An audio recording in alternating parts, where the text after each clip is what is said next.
ونسلم على من أرسلته شاهدا ومبشرا ونذيرا وداعيا إلى الله بإذنه وسراجا منيرا. أما بعد، فقال الله تعالى في كتابه القرآن الكريم: أعوذ بالله من الشيطان الرجيم، بسم الله الرحمن الرحيم. ولو أن أهل القرى آمنوا واتقوا لفتحنا عليهم بركات من السماء والأرض إلى آخر آية. Hadirin sedang mendengar jamaah tarawih yang insyaallah dirahmati oleh Allah Subhanahu wa taala. Yang sama-sama saya hormati Bapak selaku pengurus Masjid Baitus Salam, yang sama-sama saya hormati Bapak penasehat Masjid Baitus Salam, Bapak Nusal, Bapak Dr. Putra Trianta, dan yang sama-sama saya hormati dan saya muliakan Al-Ustaz sekaligus abang anda saya waktu Pondok di Pesantren Mustafa Purbabaru di Medan, Al-Ustaz Ashari Nasution, yang insyaallah diberkahi umurnya oleh Allah Subhanahu wa taala. Dan umumnya hadirin kaum muslimin dan muslimat yang dirahmati oleh Allah Subhanahu wa taala. Kembali kita mengucapkan rasa syukur kita kepada Allah Subhanahu wa taala, yang mana Allah Subhanahu wa taala sampai saat ini masih memberikan beribu-ribu bahkan berjuta-juta nikmatnya kepada kita semua. Mulai daripada nikmat sehat, nikmat sempat, nikmat keberkahan hidup, nikmat Islam, iman dan ihsan. Maka daripada itu, sia-sialah kita hamba yang tidak mampu berbuat apa-apa kecuali hanya kehendak Allah Subhanahu wa taala. La haula wa la quwwata illa billah. Tidak ada daya dan upaya manusia itu kecuali dari Allah Subhanahu wa taala. Tidak ada kekuatan manusia itu kecuali diizinkan dari Allah Subhanahu wa taala. Maka marilah kita bersyukur kepada Allah Subhanahu wa taala dengan sekurang-kurang mengucapkan alhamdulillahi rabbil alamin.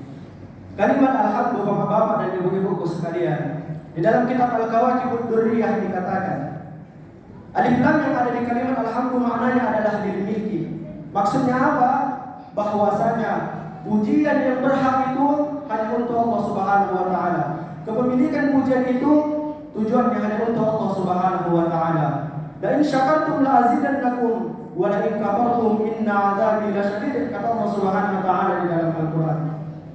Jika kamu bersyukur kepada nikmat yang telah aku berikan, maka niscaya aku akan menambahnya.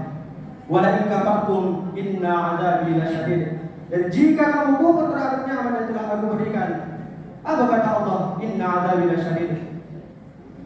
Perlu kita garis bawahi bapak-bapak dan ibu-ibu sekalian, ketika inna telah masuk kepada suatu kalimat yang maknanya adalah harful taukid untuk menguatkan perkataan dan menghilangkan keraguan. Apa yang terjadi ketika kita kufur kepada Allah Subhanahu wa taala? Ingatlah, inna 'adzabi lasyadid, kata Allah, sesungguhnya azabku sangatlah pedih. Hadirin kaum muslimin yang dirahmati oleh Allah Subhanahu wa taala.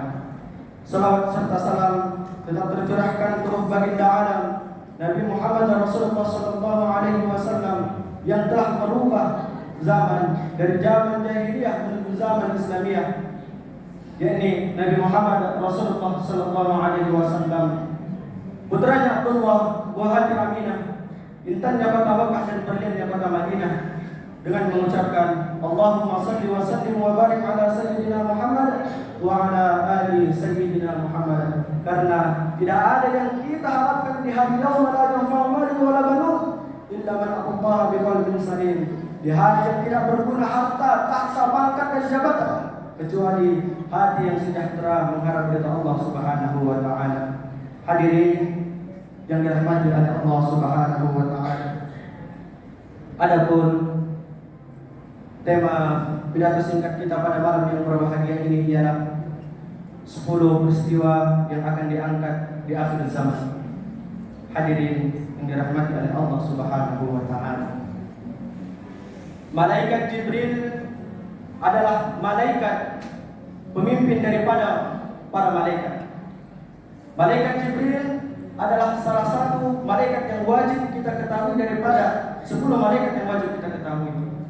Dan malaikat Jibril tugasnya diberikan oleh Allah Subhanahu wa taala adalah untuk menyampaikan wahyu kepada Nabi Muhammad Rasulullah sallallahu alaihi wasallam. Dan malaikat Jibril adalah sosok guru yang mengajari Nabi Muhammad sallallahu alaihi wasallam mempelajari kalam ilahi, yang mana kalam ilahi ini adalah salah satu mukjizat yang paling besar yang diberikan oleh Allah Subhanahu wa taala kepada Nabi Muhammad Rasulullah sallallahu alaihi wasallam, yaitu Al-Qur'an.